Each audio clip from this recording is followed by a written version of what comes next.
Hello everyone, welcome to my Resident Evil Revelations, Infernal difficulty, no damage, no bonus items walkthrough.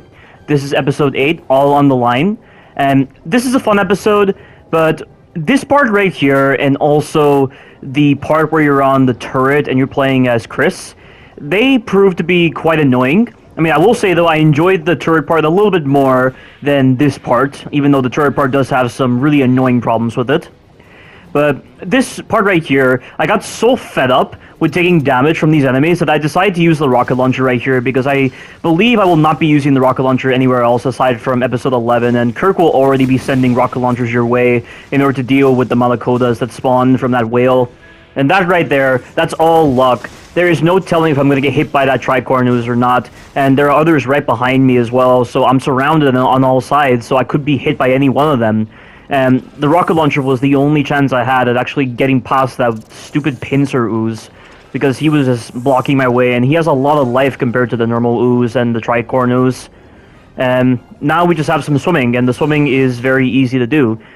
These sea creepers will not kill me very easily. They'll try to drain my oxygen, but there's plenty of air pockets around that will allow you to regain your oxygen. And it's all smooth sailing from here until we get to the turret section with Chris. That turret section, I like it, but I don't like it. It's like the parts that I do like about the turret section, you know, I do like that the grenades that you use are very helpful against the Malakotas. You know, it doesn't take that many shots from the machine gun to stun them. And the music that plays as well, the music that plays in that turret section is a fan favorite among many people that play Resident Evil Revelations. And it's especially popular in the raid mode when you're doing the ghost ship, I believe it's called, like the very final level of the raid mode, because that song is definitely one of the best songs that Resident Evil Revelations has. And I will say I do love the soundtrack in Revelations. Revelations does have some really awesome themes, and it also has some tense themes as well. Like the theme that plays when you first enter the ship in episode 1 is definitely a memorable theme. And it really sets in stone this game as a survival horror game. And then you have a lot of the other themes, like when you're in those past sequences and you're dealing with the enemies, and you have those hectic moments, and then some of the other moments that play. Like, this game definitely has a really good soundtrack. And it's those parts of the turret section that I like, but the other parts are really, really annoying. For one thing, the turret, it just has some weird sensitivity to it. And I've swapped between very slow, I've swapped between fast when it comes to the sensitivity options. And I just feel like there's a level of looseness involved with the way the camera turns whenever you're trying to use the turret. And another problem with the turret is that the bullets are projectile based, they are not hit scan based. And what I mean is, the guns that I'm using right now, like for instance with the sniper rifle and with the pistol, they're all hit scan based weaponry. There isn't an actual bullet coming out of the weapon. It's just you point your reticle at an enemy and then you fire, and your bullet just goes instantly towards the enemy. There is no travel time or anything like that. But with projectile based weaponry there is travel time, and the bullets are actually classed as projectiles. So you have to actually lead your shots. But the problem is, the turret section just feels like it's designed for hit-scan-based weaponry. It doesn't feel like it's designed for projectile-based weaponry. And there are just a lot of moments where your bullets just pass through those projectiles that the Malakotas fire at you. And it's bullshit that it can be the case. And I have a couple of clips saved of bullets passing right through projectiles. And also, because of the fact that the bullets are projectile-based, they aren't exactly going to go exactly where your reticle is pointing. So you'll get moments where your bullets don't really fire like towards the reticle. They'll fire to like the left or right of the reticle, and it can be very problematic that way. And those kind of issues, it caused me to be stuck on that section for about 47 minutes, and it took me forever to get it done, but then I finally nailed it. And I have found some consistency with the first part of the turret section where you don't even have to move the camera, but after that point, you've got to keep in mind that you can use the music to your advantage. You can use other environmental cues to understand when a Malakota is going to attack you, because the pattern is always the same, and the moves they do, they're always in the same pattern. So using those, you can definitely get some amount of an advantage, but it's still not enough. And just the factors that I've already listed really made that section a pain in the ass to do no damage. And I know it's a past sequence, and you're not playing as Jill, so health doesn't really matter, and the game does give you a set amount of herbs for that sequence that aren't tailored to your character. so you're free to just take all that kind of damage. But even still, though, when a developer is designing those kind of sections, they should still be designed with no damage in mind, because designing a section with no damage in mind actually ensures that you're not going to have so many problems with your mechanics, and you're not going to get screwed so much by the fundamental errors that just bring down the quality of your sections. Like, even if a section is designed with healing items in mind, it should still be designed to a degree where it complements no damage as well. And by doing this, you are effectively ensuring that you're delivering a more polished experience, and there aren't going to be so many mechanical issues. And this is why a lot of people don't understand the significance of no damage in games. Whenever a developer designs a game with no damage in mind on the highest difficulty, it means that they have put a lot of faith in their systems, and they are actually putting gameplay at the forefront, and they're trying to ensure that the player is not getting screwed by any mechanical problems. And it also ensures that the developers don't put any kind of section that doesn't complement the fundamental designs put in place. Like, the no damage restriction, it serves as a leash on that creativity, and actually working with that leash just ensures that the developers have the skill level necessary to deliver a very fun experience, and also a really well-designed experience. You know, like, I could do a whole video on the importance of no damage, and I could talk so much about this whole tangent, because people just don't understand why no damage is a very important thing to consider. And, you know, as much as I do understand that the turret section is designed for healing items in mind, I feel like because of the fact that they designed that section with healing items in mind, a lot of the problems that exist with that turret section when you're playing as Chris and you're on that boat, they're apparent because of the leniency provided by the developers designing that section with healing items in mind.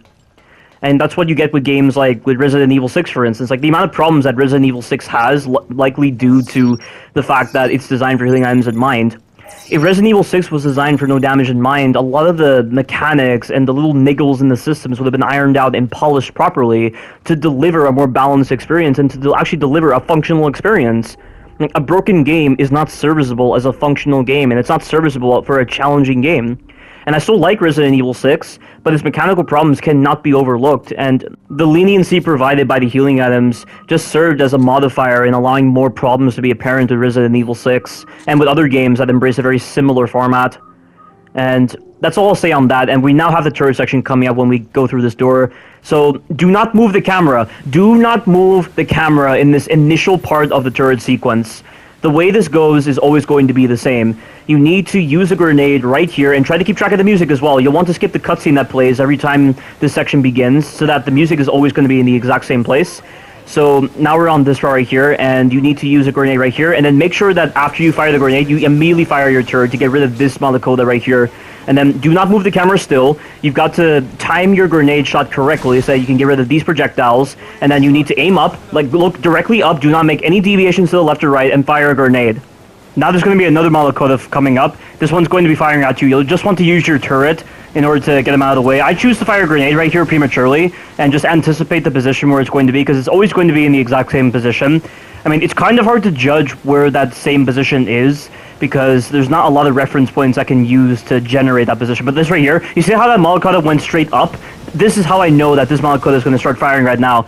So then we have another one right here, so just use a grenade, and then use your turret in order to get rid of these over here. I use a grenade to get rid of most of them. And you might notice that I fired in between the first and second projectiles so that it was more likely to hit all those projectiles. You want to do that. And this right here, just use your turret because the projectiles are close to each other. And there's going to be one Malakoda that will charge at you, and there will also be another one. But worry about the one on the left. Jessica will get the one on the right. And then there's going to be another Malakoda that will fire projectiles at you. So use a grenade right here, and then try to make sure you don't get blinded by the grenade, because that's one of the main problems with using a grenade against the projectiles. It kind of blinds you, so it makes it very hard to see the projectiles. And this one was very tricky to handle, but I just used a grenade on the left one, and then I used my turret on the right Malakoda. And then this is the final stand right here. This is where the Malakodas are going to bum rush you. There's going to be a lot of them, so you got to make sure you have plenty of grenades. You want to use the turret on the first three Malakodas. There's one, there's two, there's three, and I'm going to use a grenade right over here, and I'm going to aim slightly to the right to get rid of this guy, and then I'm going to use a grenade here, and then another grenade, although this last one can be a pain in the ass because he attacks you very quickly, so you want to make sure you're firing the turret at the exact same time. And that is the end of that sequence. That looked very simple, but that took a while to do. Like I said, 47 minutes of just struggling on that sequence, just trying to understand the pattern. And then we have some more swimming, and the swimming is very simple. So there's something I'd like to talk about with regards to Resident Evil Revelations. The checkpoint system on this game is pretty cool. And I'm not talking about in-game, because I think some of the in-game checkpoints are pretty bad, but I'm talking about the load game checkpoints. So in this game, whenever you beat a subsection to an episode, or you beat an episode entirely, the game gives you the option to save.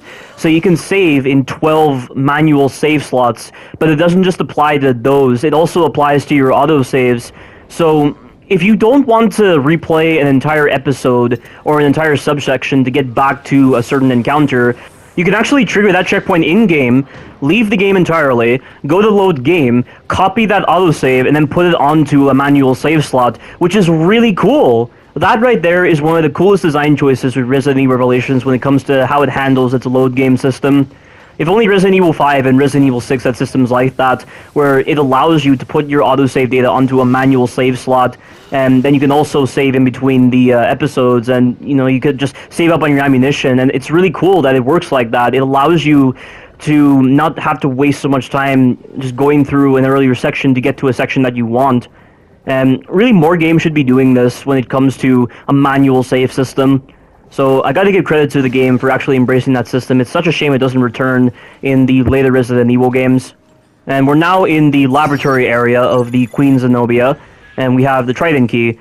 And the laboratory area of Episode 8 is simple because we're only dealing with a handful of enemies, and we're being reintroduced to an enemy that we previously encountered in Episode 2, which was the Scar McLeone, which was that BOW that had a spear and a shield.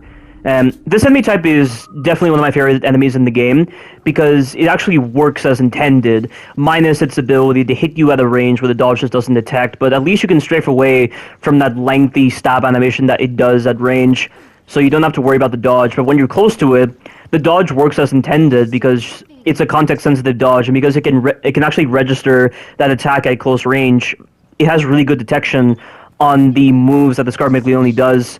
And it's also really useful against the charge attack that the Scar McLeone does, where he tries to shield bash you.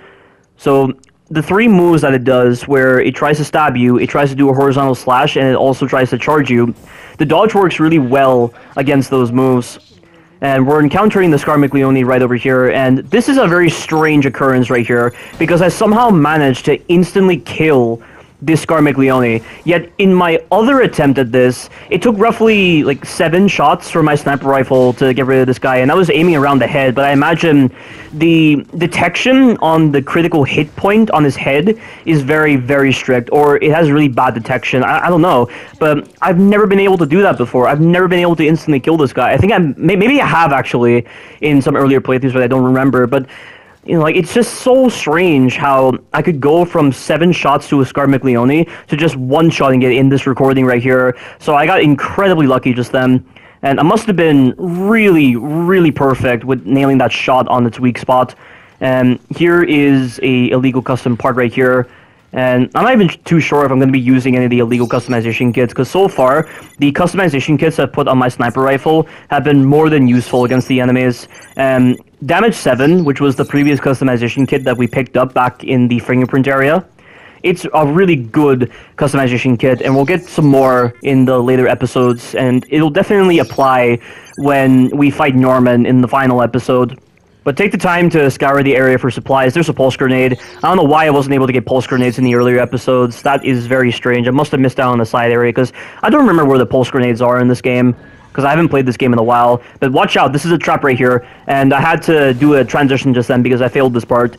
So you'll want to dodge that guy. I mean, I dodged him successfully in my other recording, but it's just, I tried to get into the elevator quickly, and Chris is so slow to get into the elevator, and you can't just go into the elevator and leave Chris behind, which is annoying. Like, the AI is already very useless in this game, but then you want to put in a whole system where you have to wait for them to get into the elevator while there's enemies around. Talk about a recipe for a disaster, and it just leads to a lot of cheap moments where the enemies get a free pass in hitting you. Right here, you want to stand at the back of the elevator so that you don't aggro too many of the enemies. and just dispatch them at a distance. This is all very simple. Like, the sniper rifle has been the king of this whole entire walkthrough because of how devastating a weapon it is. I mean, this is how a sniper rifle should feel. I mean, we've used sniper rifles in so many games, and they've always been very powerful. That's the whole point of a sniper rifle. And this game really does it justice when the customization kits can make it feel like a really powerful sniper rifle. It's just a shame that the stuns elicited by the sniper rifle aren't very good compared to the pistol when you have Days 3 on it, and that kind of incongruity / dissonance with the weapons on this game is one of the main reasons why I can't really respect the RPG designs that this game favors.